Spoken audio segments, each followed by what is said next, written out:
সবাই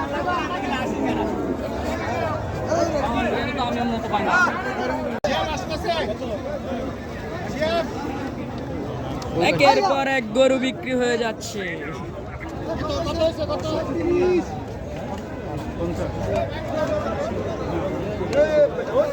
এটা কত হয়েছে? কত হয়েছে ভাই? 50। আরে সাবাস ভাই, 50,000 টাকায় গরু ভাই। নেমো নেমো, ওয়েট করো। হ্যাঁ, আমরা তো বিয়ার জন্য এসেছি।